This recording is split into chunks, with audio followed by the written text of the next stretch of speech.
और विजय हमारी ही होगी, पक्का निश्चित है। इसमें ऐसा नहीं कि हम लड़ नहीं पा रहे, हम बार बार हार रहे हैं, तो ये हार भी अंत में आपकी विजय का ही स्वरूप बनेगा, क्योंकि हम जिससे हार रहे हैं वो कोई और नहीं, मेरे हरि का ही प्रकट किया हुआ भ्रम है। किसी और की माया मुझे आकर्षित नहीं कर रही, मैं जिनकी आराधना कर रहा हूं उन्हीं की माया मुझे आकर्षित कर रही, और वो खूब अच्छी तरह से जानते अपनी माया का प्रभाव। जो हम कहना चाहते हैं उसे विपरीत दिशा में ना ले जाकर के उस पर विचार करें। विपरीत दिशा में ले जाएंगे तो बात गलत हो जाएगी। हम उपवास कर ले, हम ये कर ले, वो ये सब केवल मनोवृत्तियां हैं। अब 4 महीने निराहार रहिए, जहां आप शुरू करेंगे तो 1 हफ्ते में फिर वैसे वो तैयार हो जाएगा, जो आपकी 4 महीने पहले स्थिति थी वही फिर आ जाएगी। ये छोटी मोटी लड़ाई नहीं है, इसमें ऊबना नहीं चाहिए, इसमें परेशान नहीं होना चाहिए। एक अपनी ऐसी दिनचर्या बना लेनी चाहिए। कल हम वहां गुरु भवन में भी जो सेवा में सब बच्चे रहते हैं उनसे कहा, एक आपकी ऐसी दिनचर्या होनी चाहिए जिसमें आपका मन राजी हो गया है। देखना पड़ेगा, अगर आप अपनी दिनचर्या में थोड़ा भी छेद रखेंगे तो उसी छेद से आपका पतन प्रारंभ हो जाएगा। दोष, छिद्र का मतलब है दोष, दोष का मतलब है भगवत विमुख कार्य, भगवत विमुख चिंतन, भगवत विमुख लोगों का संग। चाहे आप मोबाइल से करें या आप स्वयं करें, बात एक ही है। आप लोग मोबाइल से वृंदावन में हैं और संपर्क करना चाहे तो आप देश विदेश के दृश्यों से संबंध बना सकते हैं, और वो आपके लिए बहुत ही हानिकारक है। अभी आपको समझ में नहीं आ रहा है कैसी हानि पहुंचाएगा। आपका नाश तो नहीं होगा, ये हम वादा करते हैं। प्रभु की शरण में हुआ, उनकी महिमा को गुरु कृपा से कुछ न कुछ हृदय में बात समझ में आई है। कोई इतने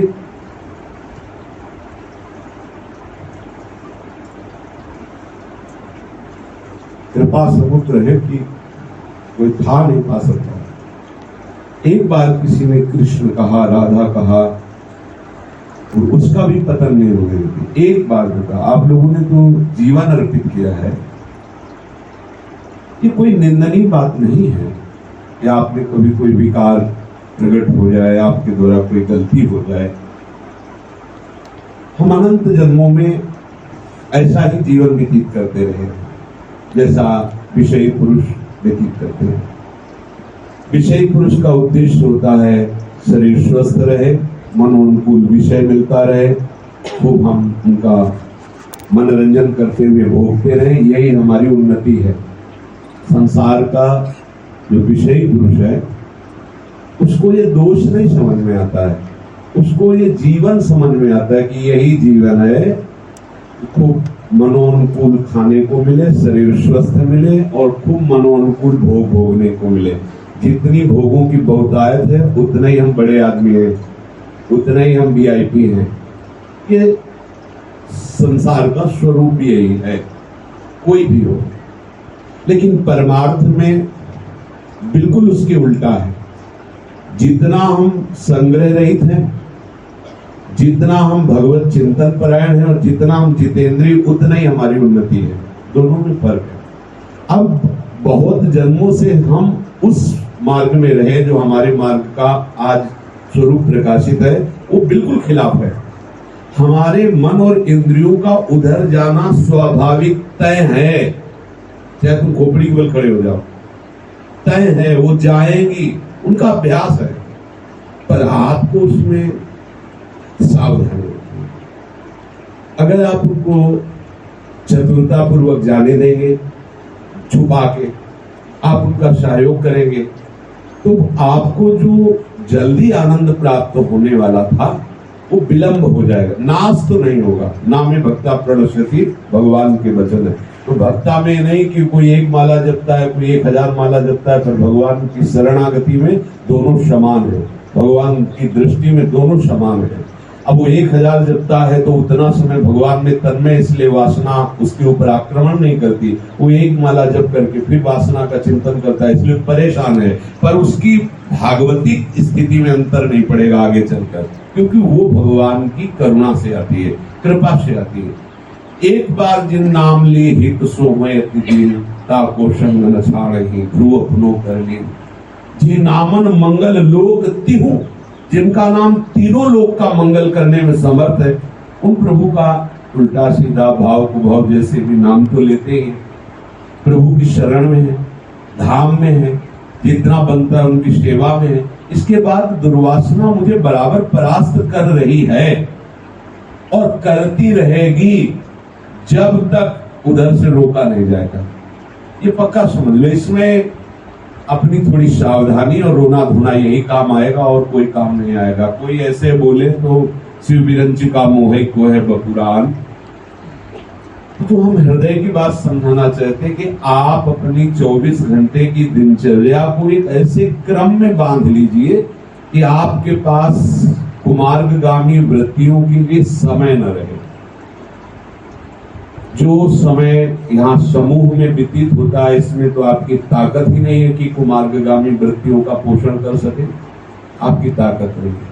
जहाँ नाम कीर्तन होता है, भगवत गुण कीर्तन होता है, भगवत सेवा होती है और केवल भगवत प्रसन्नता के लिए है, तो इस क्षेत्र में तो आपकी ताकत नहीं है कि आप ऐसा कुछ विचार कर सकें। लेकिन जब आप यहाँ से हटते हैं, अब सावधान रहने की जरूरत है। जब आप अपनी अपनी कुटिया में जाते हैं, जो आपका पर्सनल समय है, पहली बात उसमें किसी व्यक्ति का संयोग नहीं होना चाहिए।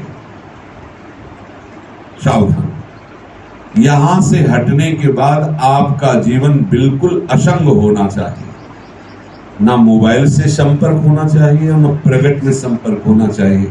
यदि भगवत प्राप्ति चाहते हो तो इस बात को पकड़ लेना।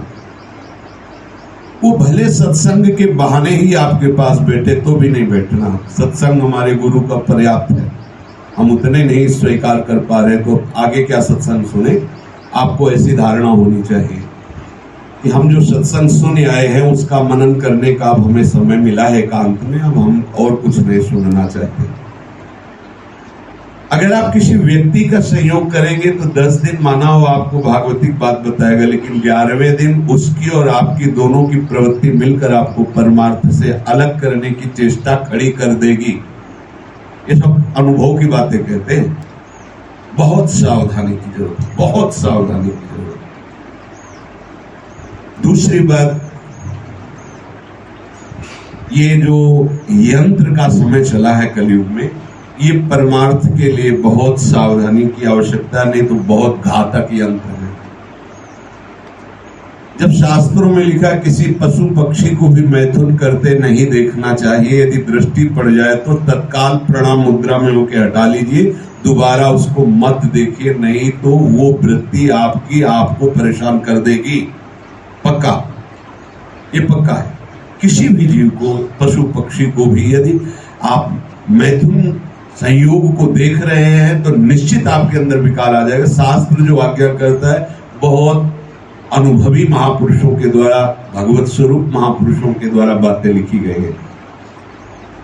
यदि आप एकांत में मोबाइल, आईपैड, लैपटॉप, ये यंत्र हैं, आप अगर इनके द्वारा कुछ भी अन्य देखते हैं तो उसका इतना प्रभाव है बहुत जन्मों से उसी विषय में लगने के कारण कि वो सत्संग को दबाकर अपना रंग चढ़ा देगा। इतने दिनों का सत्संग वो ढक जाएगा और वो सामने जागृत हो जाएगा। फिर मन में एक बात रहती है कि हरि गुरु तो समर्थ है, वो तो कल्याण कर ही देंगे, क्योंकि भगवत आश्रित है, वो तो कल्याण कर ही देंगे और कोई जान रहा नहीं, चलो हम ऐसी गलती मत करना। वो आप ऐसा छिद्र दे रहे हैं जिससे आप हरि गुरु से स्वयं विमुख हो जाएंगे, आपको अच्छा ही नहीं लगने लगेगा। हरि गुरु का संग या ये राग रंग प्रेम का, ये अच्छा ही नहीं लगेगा आपको। अपने आप अरुचि होने लगेगी, आप अपने आप भागने लगोगे, आप हमारे सामने आने में कतराने लगोगे। हमारी बात यहाँ तक कि मोबाइल में सत्संग सुनने में भी तुम्हें भयंकर जलन पैदा हो जाएगी, तुम सत्संग भी नहीं सुन सकते अगर आप कुमार्गामी वृत्तियां धारण करोगे। ये हम बहुत सर्च करके मन की बात बता रहे हैं। आपको ऐसे खड़ा कर देगा कि आप जो चाहो सत्संग आदि तो आप नहीं सुन सकते। जहां सत्संग लगाओगे तो बस आपका मन कहेगा बंद कर दो, क्योंकि वो तुरंत जलन पैदा करेगा। आप गलत हो ना, वो तुरंत जलन पैदा करेगा। तो आपका परमार्थ आपको पता नहीं चलेगा कि कब छूट गया। ये मार्ग राय के संचलित ही हो और क्यों। फिर यदि हरि गुरु विमुख हो गए तो फिर गुरुदेव का संकल्प काम नहीं करेगा। उनका संकल्प सन्मुखता में काम करता है। नहीं तो देखो, करुणा समुद्र भगवान सबके हृदय में है, सब उन्हीं की लीला है। फिर सबका कल्याण क्यों नहीं हो जाता है? सब मोक्ष पदवी को क्यों नहीं प्राप्त हो जाते? सब हरि से प्रेम क्यों नहीं करते? पर उनमें जो कृपा पात्र जन भगवान के सन्मुख हो गए उनको ये लाभ मिल जाता है। जो विमुख हो गए उनको भटकना पड़ता है। ये भगवान का बनाया हुआ कानून है। सन्मुख हो हे जीव मुई जब ही। तो हम सन्मुख होना भी नहीं जानते, तो भगवान गुरु रूप में आकर, संत रूप में आकर, शास्त्र रूप में आकर हमें अपनी सन्मुखता दी। अब जो आज आप शांति से, चैन से जी रहे हो, इस शांति और चैन को नष्ट करने के लिए आप कोई चेष्टा मत करो। आपकी बहुत अच्छी स्थिति है। अपने तो भ्रमण किए हैं, अपने तो देखे, अपने को देखा है सब। आप जिस घेरे में हो, बहुत सुंदर भगवत मार्ग में आप चल रहे हो। आपसे जो गलती होती है वो ये कि कोई जान नहीं पाएगा, और ऐसा हम कर ले तो इस बात को आप सुधार लीजिए। किसी व्यक्ति का संग नहीं प्रगट में, और यंत्रों के द्वारा कोई ऐसा दृश्य नहीं, कोई ऐसा संग नहीं जो आपको हरि गुरु से विमुख कर दे। और आप जैसे सह रहे हो तो आपसे हजारों गुना बढ़कर वो भोगी लोग जल रहे हैं। आप ऐसा ना समझो कि जो भोग की वासना आपको जला रही है वो लोग शीतल है, ऐसा नहीं। जितना भोगोगे उतने ही भोग तृष्णा भयंकर रूप रख लेगी, सुरसा की तरह वो बढ़ती चली जाएगी वासना, और जितनी बढ़ेगी उतना ही उसको भयंकर जलन होगी, और वो उस जलन को मिटाने के लिए पापाचरण करेगा, और वही पापाचरण उसको निरंतर जन्म जन्मांतर जलाता रहेगा। और आपकी जलन, आज जल रहे हो तो तुम्हारा अंतःकरण पाप रहित हो रहा, आज जल रहे हो तो तुम्हारे अंदर भक्ति बढ़ रही, सहत सहत बाढ़े भगति। और आज जल रहे हो तो काल दूसरों की जलन शांत करने वाले बन जाओगे। सतरति सतरति लोकांतार्य। ये 2-4 दिन की साधना नहीं है कि आप आज उपवास हो, ऐसा वैसा। एक दिनचर्या बना लो। जितना आहार आवश्यक रोज पाना है, 3 बार पाना है, थोड़ा थोड़ा अपनी दिनचर्या में ऐसा कोई भी जांच करके देखो, समय नहीं होना चाहिए जो यंत्र या व्यक्ति के द्वारा आप कुछ भी गलत आचरण में की तरफ बढ़ रहे हो। चाहे जहां जिस कुंज में रह रहे हो, सब साधक देख लो। पहले तो शास्त्र के महापुरुषों ने जो लिखा, और उसमें कुछ उल्टा हो रहा है। कलयुग का प्रभाव देखो। लिखा है मोहन नारी नारी के रूपा। हमें तो पता भी नहीं था, धीरे धीरे पता चला कि एक ऐसी भी आदतें बन रही हैं जिनमें जरूरत ही नहीं है। और मोहन नारी नारी के रूपा, ये भी बात गलत हो रही है। तो कौन सा शब्द बताते हैं, लेस्बियन तो क्या, ये हम पर्सनल अपने घर की चर्चा कर रहे हैं, बहुत सावधान। अच्छा, पुरुष के प्रति आकर्षित हो जाएगा ऐसा तो दिमाग में कभी था ही नहीं, ना शास्त्रों में हमने पढ़ा है, कभी नहीं पढ़ा। कहीं किसी शास्त्र में ऐसा नहीं कि पुरुष किसी पुरुष से आकर्षित हो रहा है, दीवाना हो रहा है। अगर तो ज्ञाता गेय हो, क्या चलता है वो शास्त्र में, तो ज्ञान ज्ञाता गेय ऐसे शब्द। अब गेय का दूसरा शब्द चलने लगा है। तो अब ये पता नहीं, जो बोले स्त्री की तरफ कभी आंख उठा के बोले कसम खाते कभी नहीं देखेंगे, क्योंकि उनका स्वभाव उधर नहीं आकर्षित हो रहा है। जब ये बातें हमारे समझ में आने लगी तब हमें लगा कि अब तो बहुत खतरे में उपासना है। भाई स्त्री पुरुष की तरफ न देखे, पुरुष स्त्री की तरफ न देखे। बोले नहीं देखेंगे जी, जरूरत ही नहीं। कोई किसी से मिलेगा नहीं, बोले नहीं मिलना है, अपना हाथ जगन्नाथ, हमें दूसरे से क्या मतलब है। समझ रहे ना हमारे इशारे। ये सब साधक को इसलिए समझा रहे हैं, चाहे गृहस्थ हो चाहे गृहस्थ हो। अपने शरीर को आप अपने द्वारा कोई ऐसी क्रिया में ना उतारे जो आपको रात दिन जलाए और परमार्थ से विमुख कर दे।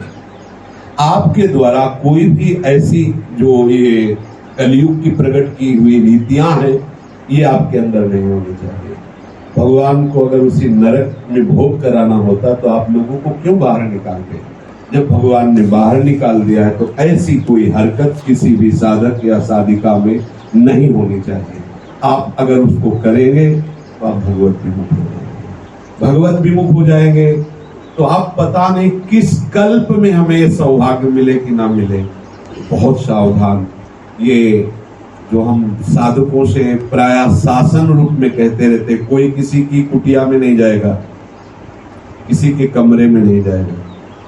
जहां दो साधक रह रहे हैं उनको चाहिए कि एक दूसरे से बिल्कुल दूरी बनाकर अपना जीवन उसी कमरे में व्यतीत करें। जब मान लो दो साधक रह रहे हैं, पांच एक हाल में रह रहे हैं, तो अपने को अपनी सुरक्षा रखनी है। और दो साधक रह रहे हैं तो एक सहयोग भी होता है कि आप कुछ गलत करना चाहो तो दूसरे का भय भी रहता है। समूह में इसीलिए अच्छी साधना बन जाती है कि हम मनमुखी चाल करना भी चाहे तो और भी साधक है, हमारे ऊपर शासन हो जाएगा। ये जो एकांतिक धरा की पुष्टता चाहिए उसको आप स्वयं नष्ट ना करें, नहीं तो आप पछताएंगे। अब सामने से सब ठीक है, पीछे से अगर आप 10 मिनट भी ऐसा कुछ करते हैं तो आपकी साधना को लीलने के लिए अजगर की तरह वो 10 मिनट ही काफी है। मान लीजिए हमारी बात, वो 10 मिनट ही काफी। इसलिए आप ऐसा कुछ जो आप लोगों के जीवन में कहीं कोई ऐसी गलती हो तो कोई आश्चर्य की बात नहीं है। पूरी सृष्टि ही विकारों से ग्रसित है, पर आप आश्चर्य के मार्ग में चल रहे हैं।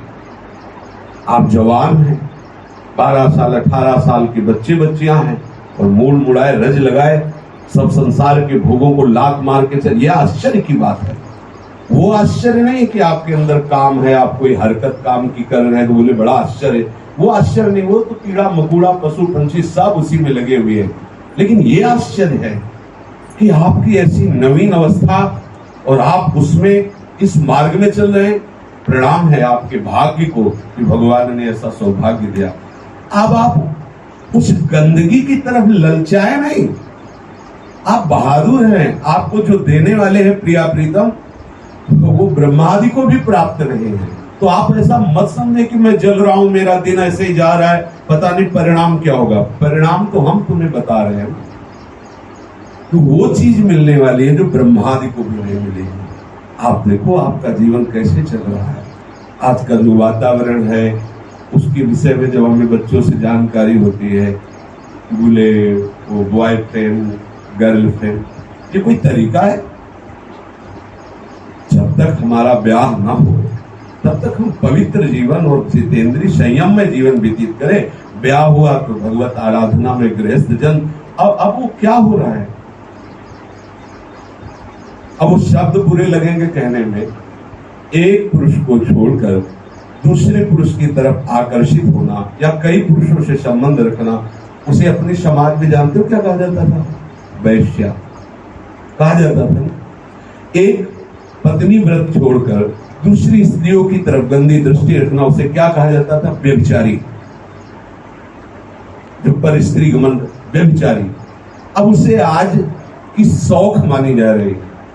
बोले हमारे 5 बॉयफ्रेंड हैं, हमारे 5 गर्लफ्रेंड हैं। हमारे यहाँ तो ऐसे भी सुनने को आया कि जो कोई आए थे कि 9 गर्लफ्रेंड हैं। 9। वो तो शिव ही है जो संभाल सकते हैं। दूसरा कौन संभाल सकता है? 9 शक्तियां इसके अधीन हो तो शिव ही है, दूसरा कौन? तो भाई ये सब परमार्थ के विरुद्ध आचरण आजकल स्वाभाविक हो रहे हैं। अब जो बच्चे इन गतियों में उतर चुके हैं, अगर वो किसी भी तरह से परमार्थ में खड़े तो हम समझते हैं बहुत बड़ी कृपा है श्री जी। बहुत बड़ी कृपा है। आज के पीछे बैक में जो संसार में हो रहा है, आप लोग जिस मार्ग में चल रहे हैं, बहुत कृपा है। पर ये छोटी मोटी बातों को लेकर के आप अपने परमार्थ को बिगाड़ रहे हैं। अब आप, जब आपके भाग्य को भगवान ने इतना सुंदर बना दिया है, तो अब आप विषय खुलकर भोग ही नहीं सकते। तो यार काहे को जलने का रास्ता बनाए हो, झांकने ताकने का क्यों रास्ता बनाए हो? अगर तुम्हारे भाग्य में खुल के विषय भोगना होता तो भगवान तुम्हें मार्ग ही न देते। खूब अपना संसार में जैसे मनावे वैसे विचरण करो। कौन किसकी मानता है, कौन किसकी मानता है? इसलिए संत महात्मा विचरण बंद कर दिए, धामों का आश्रय लेकर, पुरियों का आश्रय लेकर जीवन व्यतीत कर रहे। कोई सुनने वाला तो है नहीं, संतों की कौन सुने? अरे तो धाम है इसलिए आप हमारी बात सुन रहे, कौन सुनने वाला है? सबसे प्राप्त हो। आप ऐसा मत समझो कि हमारा जीवन व्यर्थ चला जा रहा है, जवानी बीती जा रही और ले लो आनंद ले लो, नहीं तो गई जवानी। आप ऐसा मत सोचो। आपको अगर विषय ही तुम्हारे अंदर आकांक्षा है तो देवराज को भी नहीं वो प्राप्त होंगे, वो तुम्हें प्राप्त हो जाएंगे। भगवान की शरण में जाओ। भगवान जिनके चरण चापने की लालसा रखते हो, महारानी जी की शरण में हो। ऐसा मत समझना कि तुम्हारी जो सेवा और तुम्हारा भजन ये पाठ सब बेकार हो गया, ऐसा नहीं। अगर आप भगवत प्राप्ति की लालसा नहीं भी रखते तो आपको ऐसे सुख प्राप्त होंगे, इतने में ही हमारी बात ऐसे सुख प्राप्त होंगे। अगर जन्म भी होगा तो ऐसे श्रीमान कुलवानों के मारा घूमेगा विषय कि भोग कितना भोगेगा, तो देख ले। जब तुम त्राहिमाम मुझे नहीं चाहिए तो फिर वही से मार्ग शुरू करवा दें, चल ये मार्ग। ऐसे कृपालु भगवान ने कि आप शरण हुए, थोड़ा नाम और पाठ कर रहे हैं, बोले थोड़ा सा गलती हो गई, बोले भ्रष्ट हो गया, अब नरक जाएगा, ऐसा मार्ग नहीं है। इसलिए हमने कहा था विपरीत चिंतन मत करना इसका, कि जब मार्ग ऐसा है तो फिर हम क्या है, मस्ती करते हैं। इतना बढ़िया सौभाग्य मिल रहा है तो थोड़ी से मनोरंजन के लिए अपना सौभाग्य क्यों ठुकरा दे? ये कोई सुख है क्या? इसलिए हर उपासक जो जहां भी रह रहा है, बहुत सुरक्षित एकांत व्यतीत होना चाहिए। कोई एकांत में ऐसी आपस में वार्ता, आपस में गंदगी या यंत्रों के द्वारा गंदगी नहीं होनी चाहिए। इससे आप आनंदित रहोगे। एक दिनचर्या बना लो, आराम से खाओ पियो सो। अगर आप समय से वाणी पाठ में इसमें बैठे तो बहुत बड़ा भजन हो रहा है, पर एकांत में कुछ ऐसी गलती मत करो जो आपके इस सब में कोहरा पैदा कर दे। वो आनंद के लिए ढक देगा, वो अंधकार ढक दे। पाप अंधकार में है, वो अंधकार पैदा कर देगा, हरि गुरु से विमुख कर देगा। बस ऐसे चलते रहो। जैसे आपकी दिनचर्या है, यही दिनचर्या आपको श्री जी तक पहुंचा देगी। बस आप इस पर शासन कर लीजिए कि एकांत अपना गंदा मत कीजिए। विचार पूर्वक देख लीजिए, जिसका जहां कुछ हो उसे आज से बंद कर दीजिए। कोई तुम्हारा बिगाड़ नहीं सकता, वादा है। गोरे चरणारविंद का ऐसा बल है कि विश्व का कोई भी विकार इतनी बड़ी ताकत नहीं रखता कि हमारी दुर्गति कर दे। कोई भी विकार, बात समझना। इसलिए हमने कहा विपरीत चिंतन मत करना। तो डरने की जरूरत नहीं कि हाय हाय हमें काम आ गया, हाय हाय हमें क्रोध आ गया, इतनी गंदी वृत्ति आ गई। वो सब भरी है अंदर। जैसे जैसे साधन कर रहे हो वैसे वैसे निकल रही, वो आ नहीं गई, वो निकल रही। बार बार वही बात इसलिए आती है कि बार बार वही बातें की है तो वही भरी है, वही निकल रही। आप धैर्य पूर्वक चुपचाप चलते रहिए। ना अपने मन की बात किसी को बताइए कि हमें बहुत काम सताता है, कभी नहीं बोलना। ये हम जो बता रहे हैं उसे समझना। मेरे अंदर बहुत विकार है, मेरे अंदर बहुत काम है, ऐसा बोलने की जरूरत नहीं है किसी से। रहीमन मन की मन व्यथा रखिए मन में गोए, सुनिच लई है लोग सब बांट न ले है कोई। अच्छा, जिनसे कहना है उनका तो हाई है, पूरा डिपार्टमेंट उन्हीं का है। अब वो जान नहीं रहे क्या कि हमारे शरणागत के ऊपर किसका शासन चल रहा है, मेरा या मेरे काम क्रोध आदि का? वो सब जान रहे हैं। तो जिस दिन हमारे अंदर दैन्यता का प्रादुर्भाव होगा उसी दिन सब शांत हो जाएंगे, क्योंकि भगवान के शासन पर है, दूसरे के शासन पर है। आपको किसी से कहने की जरूरत नहीं कि आप कितने विकारी हो। केवल अपने आराध्य देव के सम्मुख बने रहना है, किसी का संग नहीं करना है, कोई दूसरा रंग हमारे ऊपर डाल न सके, इतनी सावधानी रखनी। वे सब ऐसे शांत हो जाएंगे जैसे जल पड़ते ही अग्नि शांत हो जाती है। अगर आप गलती करते रहेंगे तो जैसे घी पड़ते ही अग्नि प्रज्वलित हो जाती है, ऐसे ही आपको परेशान करेंगे। ये भेड़िए की तरह है, जितने विकार है ये भेड़िए की तरह इनका स्वभाव है। और इनका प्रभाव है। भेड़िया अटैक किस पे करता है? बच्चों पर, भोले भालों पर। वो जो शूरवीर होते हैं उनके सामने पूंछ दबा के भागता है, उसकी इतनी ताकत। आज तक कहीं प्रमाण नहीं मिला कि किसी भेड़िए ने किसी जवान को मार दिया। जब मरेगा बकरी का बच्चा, मनुष्य का बच्चा, बच्चे को गांव में देखा है, भेड़िया ले गया उनके बच्चे को, ले 6 महीना का, साल का। ये जो हम लोग नादानी करते हैं ना, इधर उधर मैसेज, इधर उधर बातें, इधर उधर दृष्टि, तो ये काम फिर भेड़िए की तरह तुम्हें दबोच लेगा। और श्री हरिवंश चरण शरणम ये सिंह गर्जना है। कभी ऐसा नहीं हो सकता कि आपको दबोच ले। दिखाएगा भय, लेकिन आपको डरना नहीं। ये आगमा पाइनो अनित्यास, भगवान करे आने जाने वाले नाशवान है। ये वृत्ति आई चली गई, उसके लिए परेशान थोड़ी। हाय काम आ गया, बहुत परेशान हो गए। अब हाय काम आ गया, परेशान हो गए, परेशानी निवृत्ति होनी चाहिए, तो बस फिर क्रियाओं में उतर जाते हैं आप लोग। जहां क्रिया में उतरे तो बस फिर दबोच लेगा। फिर वो जान गया ना कि मेरे अधीन हो गया, अब वो आपसे आचरण गलत करवाता रहेगा। फिर आपको लगेगा क्या गुरु कृपा, क्या हरि कृपा, यार इतने सामर्थ्यशाली होते तो मुझे बचा लेते ना। ऐसा मत समझो, सर्व सामर्थ्यशाली हरि अंदर बैठे, फिर भी सब विकार हैं। जब तक आप निपटना नहीं चाहेंगे तब तक उधर से जो करुणा हो रही वो प्रभाव नहीं डालती। बहुत करुणा है, और ये बहुत लंबे तक चलते हैं। ऐसा मत समझना कि 2-4 साल बाणी पाठ कर लिए खत्म हो जाएंगे। ये सब जीवन के अनुभव युक्त बातें हम आपको बता रहे, बहुत लंबे तक चलते हैं। सबको रोना पड़ता है, चिल्ला चिल्ला कर रोए हैं गंगा जी से कि देख लो आपके समीप जीवन व्यतीत हो रहा, फिर भी मन में कैसे विचार आ रहे हैं, कैसे हम क्या करें प्रभु, आपसे बढ़कर किसका दरबार, नाथ आप कृपा करो। रोते रहे हैं, चिल्लाए हैं, उनकी कृपा से ही धीरे धीरे बात समझ में आती है। इसलिए कभी ऐसा मत समझो कि हम सिद्ध हो गए हैं, तो हमारा कोई बिगाड़ नहीं सकता। ये भ्रम मत रखना कि चाहे बहिर्मुख पुरुषों का संग करे, चाहे विषय सेवन करे, कर्माणि श्रुति बोधित, वो स्थिति नहीं, वो स्थिति नहीं। वो तो स्थिति बहुत अलग है, उसको स्वीकार मत करना। गुरु भजन विक्रमात् तो हिते महाबुद्धया, गुरु के द्वारा प्रदत्त भजन के बल से वो विषयों पर विजय प्राप्त कर लेता है। तो जो आपके जीवन में साइड में मनोरंजन है उसको बंद कर दीजिए। ऐसा मत समझिए कि कोई जान नहीं रहा तो निकल जाएगी गाड़ी। नहीं नहीं, आप शरणागत हो, आपकी गाड़ी निकलने नहीं देंगे विषय में। करो सदा तिनके रखवारी, चौड़े पे आ जाएगी बात। जब चौड़े पे आ जाएगी तो आपको शर्म लगेगी, सामने खड़े होंगे। बस इस बात का ध्यान रखना कि हरि गुरु के सामने हमें खड़े होने लायक बने रहना है। ऐसा न हो कि मुझे खड़े रहने में लगे कि कैसे मैं खड़ा हूं। इसलिए शांत रहो, और बाहर से आपकी दिनचर्या बढ़िया है, पर अंदर की दिनचर्या में जो आपकी एकांतिक अन्य समय है उसको आप सुरक्षित रखिए। आप दृष्टि में है और निश्चिंत रहिए। जैसे चल रहे हो, हम कह रहे हैं अभी जितना चल चुके हो, इतना माल इकट्ठा है कि जिसके लिए लोग परेशान होते हैं वो तुम्हारे चरणों में लौटेगा। अभी जितना कर चुके हो, आप जानते हो राधा नाम, राधा यश, राधा धाम, अरे अमोघ है। पर हमें बहुत बड़ी वस्तु प्राप्त करनी है, उसे छोटी वस्तुओं में भजाना नहीं अपनी रकम को। ऐसा ना समझो कि आपके पास कुछ नहीं मिला। अभी आप इतने धनी हैं कि त्रिभुवन में बड़े बड़े जो वैभवशाली कुबेर आदि है वो आपके धन के लिए ललचाते हैं। आपके पास ऐसा धन जमा हो चुका है, पर हमको ऐसी जगह पहुंचना है जहां जिस धन के धनी है हमें धनी को प्राप्त करना है।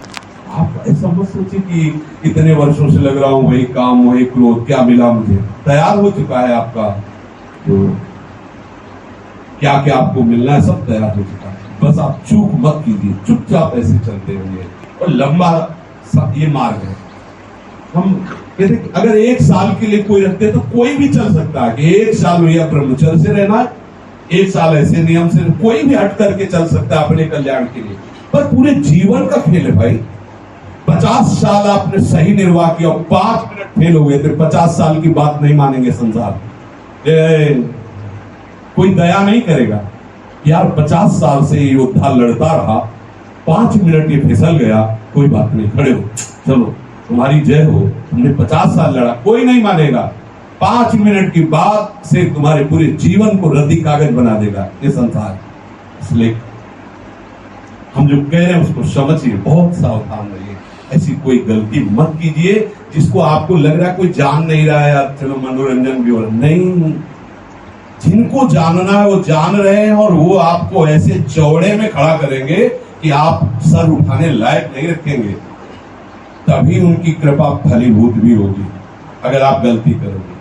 वो कल बच्चों को बता रहे थे कि प्रेम जी नाम के बड़े प्रेमी भगत आते थे, गुरु जी के यहाँ भी आते थे, हर समय हरिवंश हरिवंश हरिवंश, 60-70 वर्ष के बीच की अवस्था और तेजों में चेहरा लगता था भजन में, पास बैठे तो परमाणु भजन की तरह। तो उनसे हमने हितधाम में पूछा कि आपकी ऐसी स्थिति कैसे हुई, आप नाम में निरंतर डूबे रहते हैं ऐसे। तो उन्होंने कहा हमारे जीवन में एक ऐसी घटना घटी जिस घटना ने मुझे यहाँ खड़ा कर दिया। वो कोई सरकारी ऑफिसर थे जो बड़े पद पे थे और वो कभी घूस नहीं लेते थे, इससे बगल का जो भी परिकर था सब उनसे नाराज था। अब उनको फंसाने के लिए बड़ा गेम रचा गया और उनको रिटायर होना था। तो उनके दिमाग में आ गया कि रिटायर तो होना ही है, हमारे दस्तखत से करोड़ों का हिसाब हमारे अंदर आ जाएगा, आनंद रहेगा। वो लोग चाहते ही थे ऐसा, तो वहां सब कैमरा फिट कर दिए गए और अवसर दे दिया गया। तो रात्रि में, सारा अधिकार उनका था, रात्रि में जाकर के उसमें दस्तखत किए ऑफिस में, सब निकल आए। सुबह उनको पूरा वीडियो उन्हीं को दिखाया गया। अब तो मतलब कोई चांस ही नहीं था। तो उनको पूरे उस डिपार्टमेंट का जो भवन था वहां उनको बाहर घुमाया गया, सब गार्ड और सब, और उनकी मतलब भरपूर बेइज्जती हुई। जब घर वालों ने सुना ऐसा तो जो मिले बेटी बेटा परिवार के पिताजी आप इस अवस्था में ऐसा कर बैठे, अब हम लोग निकलने लायक थे, सब कह रहे। वो चुप शांत, अब क्या कर सकते। उन्होंने विचार किया रात्रि की आत्महत्या कर देते हैं, क्योंकि घर वाले भी और बाहर जीना हमारा बेकार हो गया, ऐसा ही। तो 12 बजे के बाद आत्महत्या करेंगे फांसी लगा के, ऐसा सोच के वो लेट गए। अब सोचो उनके हृदय में कैसा दुख होगा। उसमें उनको नींद आ गई। नींद में देखा कि कोई महात्मा है, ये कृपा है भगवान की, महात्मा है, और कहा अरे तुम मरना क्यों चाहते हो, देखो तुम्हारे सिरहाने एक ग्रंथ रखा, उसको पढ़ो और मरो मत, आत्महत्या करने की बात मत सोचो। वो जगह तो देखा, तो सेवक वाणी रखी हुई, वो कह रहे हमारी कोई बात नहीं मानेगा, मैं सच्ची कहता हूँ कभी मैंने इन ग्रंथों को देखा ही नहीं, पर कहां से आ गई सेवक, और जे भी तो उसमें श्री हरिवंश चंद्र शुभ नाम बोले, बस मैंने पकड़ लिया, श्री हरिवंश श्री हरिवंश श्री हरिवंश श्री हरिवंश। बोले आज कहीं ऐसा नहीं कि मेरा अपमान होता हो, घर वाले भी प्यार करते हैं, और वो पोल भी बाद में खुल गए कि इन लोगों का ऐसा वैसा था, कैसा कर लेगा। हमने भी स्वीकार कर लिया कि मेरी गलती हो गई, मेरा प्रलोभन बढ़ गया, और वो सब समय व्यतीत हो गया। आज बहुत श्री जी की, गुरु जी भी आदर करते थे, आओ प्रेम जी, आओ प्रेम जी, क्योंकि निरंतर नाम में डूबे रहते थे। तो अगर आप भगवत कृपा पात्र गलती करेंगे और छुप रही, तो आप ये मत समझना छुप रही है, ऐसे चौड़े मिलाएंगे हरि की, फिर आप सर उठाने लायक नहीं रह जाएंगे। इसलिए सावधान, सब कुछ हमारी प्रिया जो देख रहे हैं, इसलिए कोई ऐसी एकांतिक गलती न करो जिससे हमारा परमार्थ राधा।